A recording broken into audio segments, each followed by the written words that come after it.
The Second World War gave rise to a whole generation of tank destroyers. Combining heavier firepower in a more economically affordable package, tank destroyers were produced and used by all warring nations. As a result of its war situation, Germany became practically the most prolific user of tank destroyers, as it sought to counter the ever-growing armoured columns of the Allied powers. One such tank destroyer was the Jagdpanther.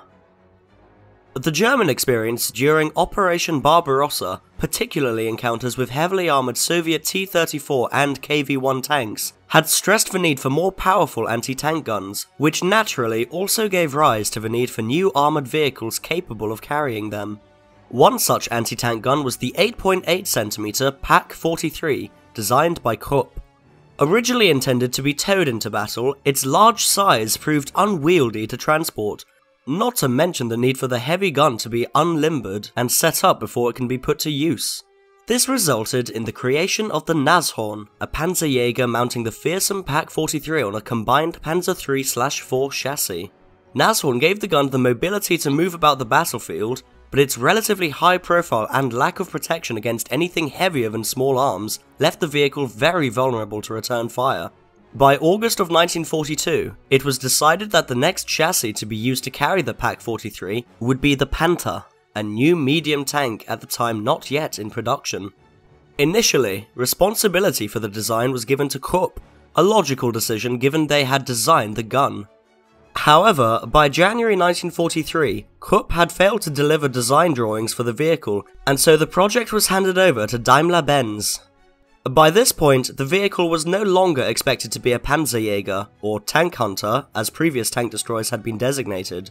Instead, it was initially marked as a Sturmgeschütz, an assault gun akin to the StuG 3 designed for infantry support, before being reclassified as a Jagdpanzer, a hunting tank. This designation differed from the previous tank hunter designs by featuring an enclosed fighting compartment for the crew and increased armor protection. In essence, a transition from a mobile anti-tank gun towards a dedicated armoured fighting vehicle capable of directly engaging and exchanging fire with enemy tanks. For the next 4 months, Daimler-Benz worked on the design, presenting the plans to Adolf Hitler on his birthday in April. The following month, the design was approved by the Heereswaffenamt, the German Army's weapon agency, and production began at Daimler-Benz. However, here again issues developed as Daimler found themselves unable to cope with demands for both Panther models, and production was quickly turned over to Mühlenbau und Industrie Aktiengesellschaft, who presented Hitler with a pre-production model of the design in late October, although it may have been overshadowed by the presence of similar models for both the Tiger II and Jagdtiger.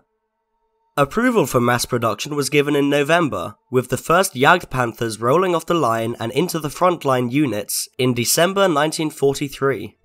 Work on the Jagdpanther was slow, with shortages of labour and the occasional bombing raid disrupting production schedules. By June 1944, as the Allies landed in Normandy, only 46 Jagdpanthers had been delivered, barely a quarter of the 160 contracted. By September, production had risen to 20 per month. These figures were considered unsatisfactory by the Army and OKW, and 2 more companies were contracted to help produce the vehicle. By the end of the year, production had risen to 67 vehicles a month, which was an improvement. Production concluded with approximately 415 vehicles. A small number, perhaps a dozen, were completed in the immediate post-war period under the supervision of British Royal Engineers, where upon completion the tanks were confiscated for examination and trials. Weighing in at 45.5 tons, the Jagdpanther was much heavier than contemporary Allied medium and heavy tanks, but its Maybach HL230 V12 engine was capable of propelling the vehicle at a top speed of 46 km per hour, approximately equivalent to the American Sherman tank. The frontal armour was formidable, 80mm thick, and angled at 55 degrees, with the lower glacis plate being 60mm at 60 degrees. This gave the Jagdpanther an effective armour thickness of nearly 140mm, protecting the vehicle from all but the heaviest of anti-tank guns. The sides and rear of the vehicle were less well protected, with armour varying from between 40 to 50mm. The primary armament of the Jagdpanther was the fearsome Pak-43, an 88mm anti-tank gun similar in design to that used on the Tiger II. Capable of penetrating over 130mm of angled armor at 2,000 meters and accurate out to 3,000, there were few tanks in the Allied arsenal capable of withstanding a blow from it. Alongside the main gun, the Jagdpanther also carried an MG-34 machine gun in a ball mount, similar to the Panthers, and a Nahverteidigungswaffe, a close-in defense weapon designed to fire grenades against attacking infantry. A pair of MP-40 submachine guns were also carried for use by the vehicle crew in emergencies. The vehicle was manned by a crew of 5, in an arrangement typical of contemporary designs, with a commander, gunner, loader, driver, and a radio operator who also doubled as the machine gunner. While no official variants of the tank existed, many small and subtle changes were introduced on the production line throughout 1944, including the removal of pistol ports in January, the replacement of the monoblock barrel with a 2-piece barrel in May, and the cessation of applications of Zimmerit anti-tank mine paste in September. A derivative of the Jagdpanther was also conceived in late 1944, mounting the even more potent 12.8cm Pak-44 in a rear superstructure, more akin to the Nashorn and Ferdinand.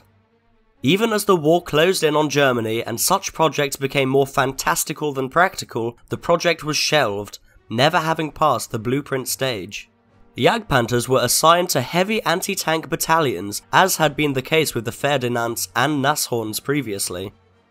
They were attached at army or corps levels of command, and could be assigned to specific divisions or units, although the companies were often split up to spread out their anti-tank capabilities. A Jagdpanther battalion would, on paper, consist of 3 Jagdpanthers at the battalion headquarters and 14 in each of the 3 companies, for a total of 45 of these heavy tank destroyers. By September 1944, however, with production still lagging behind demand, a new organisation table was created which dropped 2 of the Jagdpanther companies for either StuG or Jagdpanzer IV companies instead. Another variant of this organisation saw the removal of the Jagdpanthers at the headquarters level, with their replacement, again, being the more ubiquitous StuGs or Jagdpanzers. The first Jagdpanther units to see action did so not in the east where demand for such units was understandably highest, but in the west in the months following the Normandy landings. The 654th Heavy Anti-Tank Battalion had only received around 10 Jagdpanthers by the time the Allies landed, but it was sent to the front nonetheless, arriving at the front line by the end of June. Here, they saw their first action, near the small village of Saint-Martin-des-Bois. Engaging a squadron of Churchill tanks of the 3rd Tank Battalion and the Scots Guards of the 6th Guards Tank Brigade, a trio of Jagdpanthers managed to knock out 11 Churchills in the space of a few minutes, before a flanking manoeuvre by another section of Churchills knocked out 2 Jagdpanthers, as well as a Panther of the battalion headquarters. The 654th would be the only Jagdpanther unit to receive a full complement of Jagdpanthers, reaching full strength sometime in late August. For the Battle of the Bulge, between 4 and 5 heavy anti-tank battalions were assigned to take part in the German offensive, with the majority of these being assigned to the 6th Panzer Army, the main spearhead of the assault. Despite the impressive concentration of armour, the Germans were ultimately unable to replicate their success from 1940. The Jagdpanther's heavy armour allowed them to easily break through enemy lines, but close-range fighting in towns and villages allowed American infantry to exploit the vulnerable side and rear armour of the German armoured vehicles. Fixed casemate tank destroyers like the Jagdpanther suffered particularly in this regard. Another issue American soldiers observed was that the German tanks with their long barrels had particular difficulty in the Ardennes forests due to the concentration of trees. There was always a risk of the gun barrel striking a tree while trying to aim at a target. The Jagdpanther likely suffered from a similar issue. The Jagdpanther also saw service on the Eastern Front, although precise records of their actions are spotty. At least one unit, the 563rd, claimed 53 kills for the loss of 4 Jagdpanzer IVs and a single Jagdpanther in January of 1945. The tank destroyer's heavy armour and armament, coupled with its low profile and the inherent advantages of fighting from a defensive position, meant it could be very difficult to eliminate a Jagdpanther from its position. However, tactical successes were overshadowed by strategic failures, A lack of spare parts and fuel often meant Jagdpanthers, as was the case with many of Germany's heavy tank and tank destroyers, were lost to simple fuel exhaustion, or issues with parts that could not be replaced. This was not helped by a lack of training for crews, many of whom had little to no training as they were quickly sent to the front line as the war approached Germany's borders. In one example, the 563rd were forced to scuttle 12 Jagdpanthers and 17 Jagdpanzer IVs, approximately 2 companies worth of tank destroyers. With the end of the war, the Jagdpanther's service also came to an end.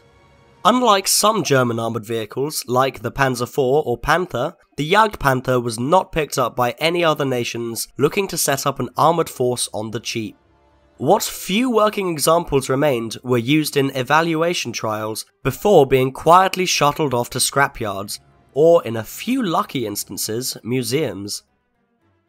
And so ends the story of the Jagdpanther. What do you think? Where do you rank this vehicle among other famous German tank destroyers like the Jagdpanzer IV and Jagdtiger? Was it the perfect combination of speed and firepower, or a waste of resources that should have gone towards other projects? Let us know in the comments below, and until next time, keep us in your sights.